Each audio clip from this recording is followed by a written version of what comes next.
নেতাজি সুভাষচন্দ্র বসুর অনুপ্রেরণামূলক গল্প। ভারতের স্বাধীনতা সংগ্রামের অন্যতম নায়ক নেতাজি সুভাষচন্দ্র বসু। তিনি ছিলেন একজন সাহসী ও দেশপ্রেমিক নেতা।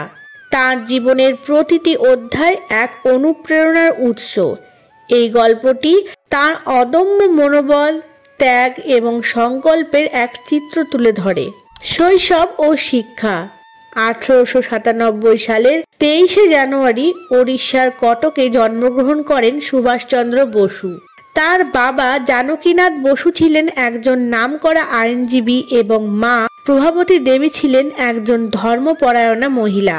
ছোটবেলা থেকেই সুভাষ ছিলেন মেধাবী এবং দেশপ্রেমে উদ্বুদ্ধ। তিনি প্রেসিডেন্সি কলেজ ও স্কটিশ চার্চ কলেজ থেকে পড়াশোনা করেন এবং পরবর্তীতে ইংল্যান্ডের কেমব্রিজ বিশ্ববিদ্যালয় থেকে ICS পরীক্ষায় পাশ করেন। কিন্তু ব্রিটিশ সরকারের অধীনে চাকরি করা তার মন সায় দেয়নি। তাই তিনি সেই সম্মানজনক চাকরি ত্যাগ করেন এবং দেশের স্বাধীনতা সংগ্রামে যোগ দেন। জাতীয়তাবাদী আন্দোলনে প্রবেশ। সুভাষচন্দ্র বসু কংগ্রেসে যোগ দিয়ে জাতীয়তাবাদী আন্দোলনে সক্রিয় হন। তিনি মহাত্মা গান্ধীর আদর্শকে শ্রদ্ধা করলেও বিশ্বাস করতেন যে স্বাধীনতা শুধুমাত্র অহিংস আন্দোলনের মাধ্যমে অর্জন করা সম্ভব নয়। তিনি চেয়েছিলেন শক্তিশালী সংগ্রামের মাধ্যমে ব্রিটিশদের দেশ থেকে উৎখাত করতে। 1938 সালে তিনি ভারতীয় জাতীয় কংগ্রেসের সভাপতি নির্বাচিত হন এবং তার দৃষ্টিভঙ্গি ছিল স্বাধীনতার জন্য একটি সুসংগঠিত আন্দোলন গড়ে তোলা।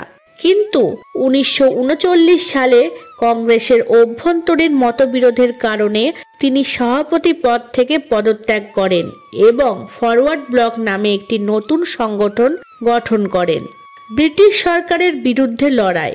ব্রিটিশ সরকার নেতাজির দেশপ্রেম ও বিপ্লবী চিন্তাধারাকে বিপজ্জনক মনে করেছিলেন, তাই তাকে বারবার কারারুদ্ধ করা হয়। কিন্তু সুভাষচন্দ্র বসু কখনো দমে যাননি। 1941 সালে গৃহবন্দী অবস্থা থেকে নাটকীয়ভাবে পালিয়ে তিনি আফগানিস্তান হয়ে জার্মানি যান এবং সেখানে হিটলারের সঙ্গে সাক্ষাৎ করেন। এরপর তিনি জাপানে যান এবং সেখানে Azad Hind Fauj, Indian national army INA গঠন করেন। এই বাহিনীর প্রধান উদ্দেশ্য ছিল সশস্ত্র সংগ্রামের মাধ্যমে ভারতকে স্বাধীন করা। তার বিখ্যাত স্লোগান, তোমরা আমাকে রক্ত দাও, আমি তোমাদের স্বাধীনতা দেব, লক্ষ লক্ষ দেশপ্রেমিকের হৃদয়ে আগুন জ্বালিয়ে দেয়। আজাদ হিন্দ ফৌজ ও স্বাধীনতা সংগ্রাম। নেতাজির নেতৃত্বে আজাদ হিন্দ ফৌজ ব্রিটিশ শাসনের বিরুদ্ধে বর্মা অর্থাৎ মায়ানমার ও ভারতের উত্তর পূর্বাঞ্চলে লড়াই করে। যদিও ব্রিটিশরা শেষ পর্যন্ত তাদের পরাজিত করে, তবুও এই আন্দোলন ভারতীয়দের মনে স্বাধীনতার চেতনা আরো দৃঢ় করে তোলে। নেতাজি বিশ্বাস করতেন স্বাধীনতা কেবল ভিক্ষা করে পাওয়া যায় না, তাকে ছিনিয়ে নিতে হয়।